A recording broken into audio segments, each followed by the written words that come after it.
India के उड़ीसा राज्य के पुरी में चमत्कार की एक ऐसी कहानी है जिसे समझ पाना साइंस के बस की बात नहीं है। साइंस, ज्योग्राफी, फिजिक्स, केमिस्ट्री और दुनिया के सारे ग्राउंड्स ऑफ बिलीव्स यहाँ सब फेल हो जाते हैं। हिंदू मान्यता में 4 धाम होते हैं: बद्रीनाथ धाम, द्वारकाधीश धाम, रामेश्वरम और जगन्नाथपुरी।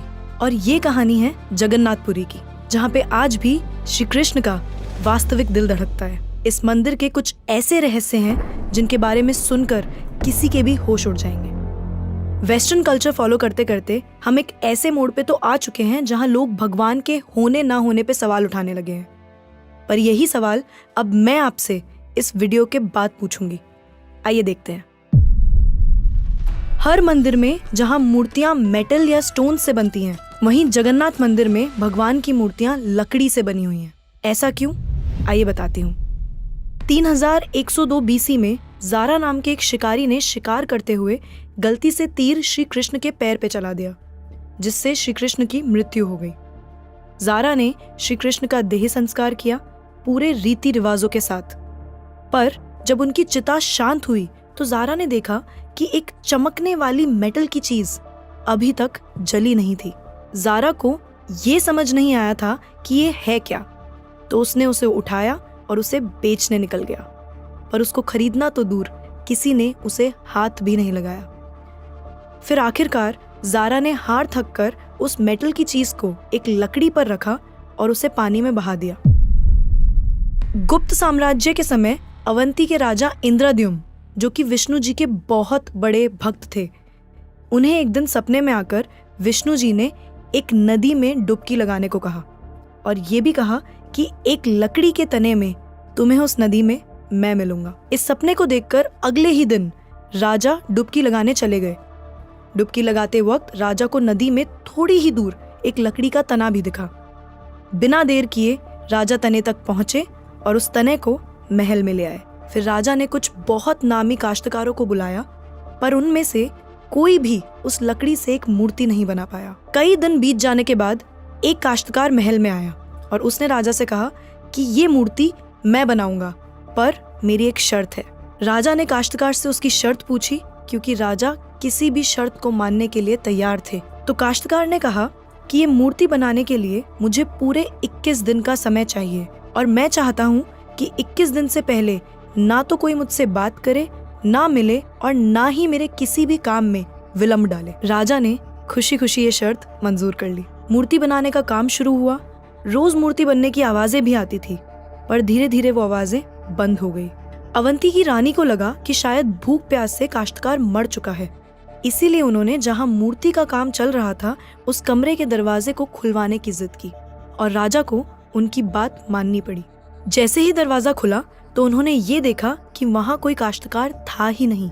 सिर्फ और सिर्फ 3 मूर्तियां थी: भगवान जगन्नाथ, उनके भाई बालभद्र और उनकी बहन सुभद्रा। और उसी जगन्नाथ जी की मूर्ति में वो मेटल वाली चीज भी रखी गई थी, जो कि कुछ और नहीं, श्री कृष्ण का धड़कता हुआ दिल था। ये कोई नॉर्मल ह्यूमन हार्ट नहीं है, ये एंशिएंट एडवांस टेक्नोलॉजी का क्लियर सबूत है। ये हार्ट एनर्जी ट्रांसमिट करता है और हम सब ने ये तो पढ़ा ही है that stones and metals are good conductors of electricity and wood is a bad conductor of electricity. इसीलिए idols in the Jagannath temple are made up of wood. सिर्फ यही नहीं, हर 12 साल में एक बार भगवान की नई मूर्ति स्थापित की जाती है और भगवान के दिल को उस मूर्ति में शिफ्ट किया जाता है। ये किया इसलिए जाता है क्योंकि जो energy transmitting device, if we talk scientifically, उस मूर्ति में होता है, वो इतनी एनर्जी ट्रांसमिट करता है that the wood gets depleted with time और इसीलिए उसे बदलने की जरूरत होती है। पर इसे बदलने का प्रोसेस भी इसी की तरह बहुत इंटरेस्टिंग है। हर 12 साल में एक दिन ऐसा होता है जिस दिन मंदिर में किसी को एंट्री नहीं मिलती। पूरी शहर की बिजली काट दी जाती है। मंदिर के मेन पंडित की आंखों पे पट्टी और हाथों में बड़े और मोटे ग्लव्स पहनाए जाते हैं और 100% अंधेरे में इस दिल को निकालकर नई मूर्ति में फिर से स्थापित किया जाता है। जिन पंडितों ने इतिहास में ये सेरेमनी करी है, उनका कहना है कि उन्होंने देखा तो कभी नहीं, पर इस चीज को, जिसे हम ब्रह्म पदार्थ भी बोलते हैं, इसे हाथों में पकड़ने पे ऐसा लगता है जैसे जिंदा खरगोश पकड़ लिया हो। माना ये भी जाता है कि अगर किसी ने ब्रह्म पदार्थ को देख लिया तो उसकी मौत उसी समय निश्चित है। इसीलिए बिना आंखों पे पट्टी लगाए किसी को भी ये सेरेमनी करने की परमिशन नहीं है। इस मंदिर के ऊपर एक झंडा है जो साइंटिफिक लॉ के बिल्कुल विपरीत चलता है। जैसे कि हमें पता है कि जिस डायरेक्शन में हवा चलती है पतंग भी उसी डायरेक्शन में उड़ती है और झंडा भी उसी डायरेक्शन में उड़ना चाहिए। पर जगन्नाथ मंदिर के इस झंडे की बात बिल्कुल अलग है। ये हमेशा हवा के ऑपोजिट डायरेक्शन में उड़ता है। क्यों और कैसे आज तक कोई समझ नहीं पाया।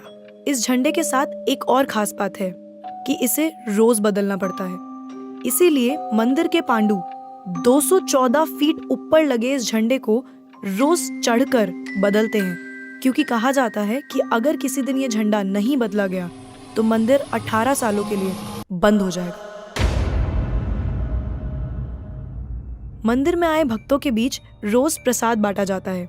उनके लिए वो प्रसाद बनाया जाता है और जगन्नाथ मंदिर में होने वाली हर चीज में कहीं ना कहीं भगवान की कोई ना कोई लीला छुपी है। मंदिर में रोज 500 लोगों के लिए प्रसाद बनता है और कभी कभी भक्तों की संख्या हजारों में भी चली जाती है। पर जगन्नाथ मंदिर में भक्तों के लिए प्रसाद कभी कम नहीं पड़ा। दिन भर मंदिर में प्रसाद बांटा जाता है, पर कहते हैं कि आज तक इस मंदिर में एक भी दाना प्रसाद ना कम पड़ा है और ना ही व्यर्थ गया है। पर ऐसा एस्टिमेशन इंसानों के लिए करना तो बहुत ही मुश्किल है। और ये बात यहीं खत्म नहीं होती। प्रसाद बंटने की मिस्ट्री तो है ही, उससे बड़ी मिस्ट्री है प्रसाद बनाने की। लकड़ी की आग पे 7 मिट्टी के बर्तनों को एक के ऊपर एक रखकर प्रसाद बनाया जाता है। साइंस और लॉजिक्स कहते हैं कि सबसे पहले सबसे नीचे वाले बर्तन का प्रसाद पकना चाहिए। पर पुरी के जगन्नाथ मंदिर में साइंस और लॉजिक्स नहीं चलते। इन 7 बर्तनों में सबसे पहले सबसे ऊपर रखे जाने वाले बर्तन का प्रसाद पकता है, फिर उससे नीचे वाले बर्तन का, और ऐसे ही सबसे नीचे रखे बर्तन का प्रसाद सबसे आखिरी में पक के तैयार होता है। हाँ, मुझे पता है आपको भी अभी कुछ नहीं समझ आ रहा होगा। इसे आज तक कोई नहीं समझ पाया। इस मंदिर की खूबसूरती शब्दों में नहीं बताई जा सकती।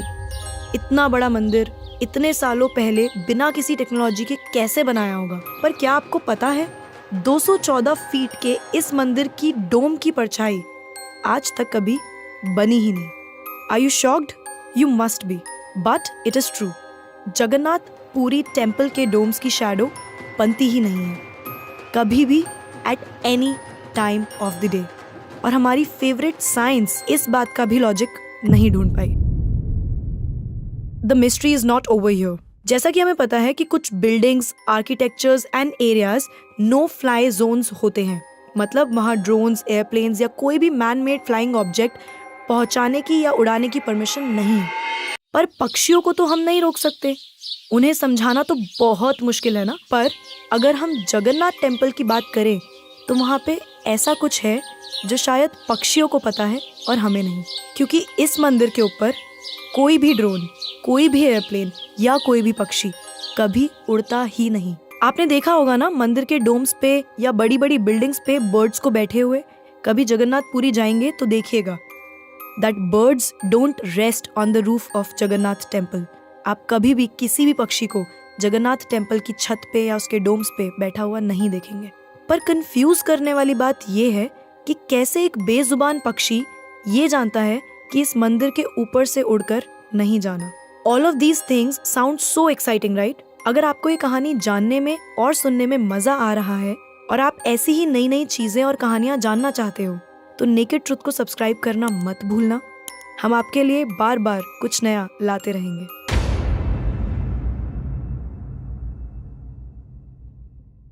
आइए फिर से चलते हैं जगन्नाथ मंदिर की मिस्ट्रीज की तरफ। सुदर्शन चक्र, ये नाम तो आपने सुना ही होगा। सुदर्शन चक्र भगवान विष्णु का अस्त्र है। ये अधर्म का विनाश करता है। जगन्नाथ मंदिर के टॉप पे एक सुदर्शन चक्र है और उसे आप जिस भी डायरेक्शन से देखोगे उसकी फेसिंग आप ही की तरफ होगी। भगवान जगन्नाथ, जिनके नाम का मतलब ही जगत के नाथ हैं, इनके मंदिर में लाखों श्रद्धालु अपनी आस्था और प्यार भगवान के लिए लेकर आते हैं। पर इस मंदिर में सिर्फ हिंदुओं को दर्शन करने की अनुमति है। किसी भी और धर्म के इंसान को दर्शन बाहर से ही करवाए जाते हैं और दर्शन करवाकर भेज दिया जाता है। जैसे कि हमारी ex prime minister Indira Gandhi ji, वो भी जगन्नाथपुरी गई थी दर्शन करने, पर क्योंकि वो फारसी हैं और हिंदू नहीं, और उन्हें उनका सरनेम फिरोज गांधी से मिला है, इसीलिए इंदिरा गांधी को भी दर्शन करने की अनुमति नहीं दी गई। सिर्फ यही नहीं, 2005 में थाईलैंड की प्रिंसेस महाचक्री सिंधोन को भी जगन्नाथपुरी टेम्पल में एंट्री नहीं दी गई थी, क्योंकि यहाँ फॉरेनर्स अलाउड नहीं है। उनके लिए अरेंजमेंट्स की गई थी और दर्शन बाहर से ही करवाए गए। 12वीं सदी से बने हुए इस मंदिर को स्विट्जरलैंड की एक महिला ने 1,78,00,000 रुपए का चढ़ावा भी चढ़ाया। ये मंदिर में चढ़ाया गया अभी तक का सबसे बड़ा चढ़ावा है। पर फिर भी क्योंकि वो हिंदू नहीं है, दर्शन उन्हें भी बाहर से ही करने पड़े।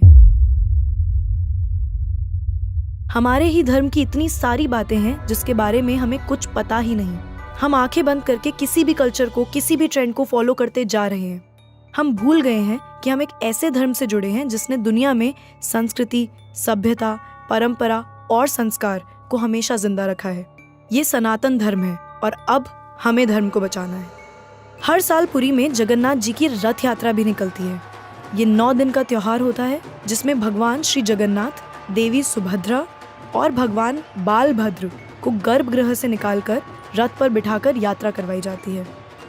माना जाता है कि ये यात्रा इसलिए निकलती है क्योंकि भगवान इन 9 दिनों में प्रजा के बीच आकर प्रजा के सुख दुख को खुद देखते हैं, और इस यात्रा में लाखों करोड़ों भक्तों की भीड़ हर साल इस यात्रा का हिस्सा बनती है। जगन्नाथपुरी मंदिर की मिस्ट्रीज यहाँ खत्म नहीं होती। और भी बहुत सारी कहानियां हैं जो हम नहीं जानते, जैसे कि हर साल भगवान 15 दिन के लिए बीमार पड़ते हैं और भक्तों के लिए मंदिर में दर्शन बंद कर दिए जाते हैं। पर बहुत कम लोग जानते हैं कि ऐसा क्यों होता है। तो हमारे डिस्क्रिप्शन बॉक्स में एक लिंक है एक डिटेल्ड ब्लॉग का, उसे पढ़ना मत भूलना। वी होप आपको ये वीडियो देखकर अच्छा लगा होगा। तो अब मैं आपसे पूछना चाहती हूँ, आपको क्या लगता है, भगवान सच में होते हैं? सच से जुड़े रहने के लिए subscribe to the naked truth, क्योंकि हम सच के साथ हैं।